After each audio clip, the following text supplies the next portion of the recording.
Item ಯಾವುದೇ ಇರಲಿ try ಮಾಡಿ ಆಚಿ ಚಿಕನ್ ಮಸಾಲಾ. ಆಚಿ ಚಿಕನ್ ಮಸಾಲಾ. ಪ್ರಥಮ ಬಾರಿ ಶಾಸಕರಾಗಿ ಜನಸಾಮಾನ್ಯರ ಸೇವೆ ಮಾಡೋದಕ್ಕೆ ಈ ಕ್ಷೇತ್ರವನ್ನ ಆಯ್ಕೆ ಮಾಡ್ಕೊಳ್ತೀರಿ.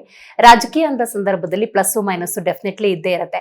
ಬಟ್ ಶಾಸಕರಾದ ನಂತರದ ಸಂದರ್ಭದಲ್ಲಿ ನಿರಂತರವಾಗಿ ನಿಮ್ಮ ಮೇಲೆ ಅಪಪ್ರಚಾರ ಮಾಡುವಂಥದ್ದು ಅಥವಾ ಇರುವಂಥದ್ದನ್ನ ನೇರವಾಗಿ ಹೇಳ್ತಿದ್ದೀವಿ ಅನ್ನುವಂತಹ ಕೆಲವೊಂದು ಪ್ರಸ್ತಾಪಗಳು, ಅದರ ಹಿನ್ನೆಲೆಯಲ್ಲಿ ನೀವು ದೈವದ ಮೊರೆ ಕೂಡ ಹೋಗ್ಬೇಕಾದಂತಹ ಸನ್ನಿವೇಶಗಳು, ಇದ್ರ ಬಗ್ಗೆ ಏನ್ ಹೇಳ್ತೀರಿ?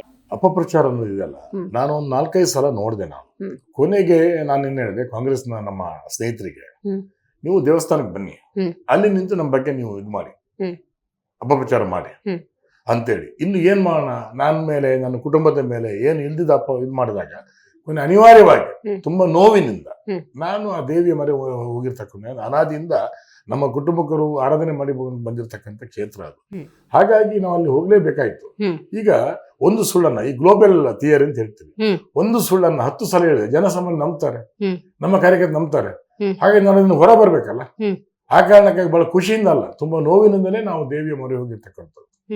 ಹೌದೌದು. ಯಾಕೆ ಈ ತರ ಟಾರ್ಗೆಟ್ ಆಗ್ತಾ ಇದ್ದಾರೆ ಶಾಸಕರು? ಏನಾಗ್ತದೆ, ಈಗ ನನ್ನ ಮುಂದೆ ಸ್ವತಂತ್ರ ಅಭ್ಯರ್ಥಿ ಫಿಶ್ ಔಟ್ ಆಫ್ ವಾಟರ್ ಅಂತಾರೆ, ಈ ಅಧಿಕಾರದ ಹಪಾಹಪಿ ಅಂತ ಹೇಳ್ತೀವಲ್ಲ.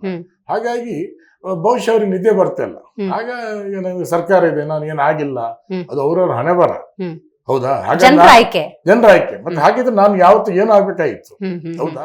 ಯಾವತ್ತಕ್ಕೂ ಕಾಲ ಕೂಡಿ ಬರ್ಬೇಕು. ಹಾಗಾಗಿ ಅದನ್ನು ಸಹಿಸ್ಕೊಳಕ್ ಆಗ್ತಿಲ್ಲ, ಎಲ್ಲೂ ಇಲ್ಲ.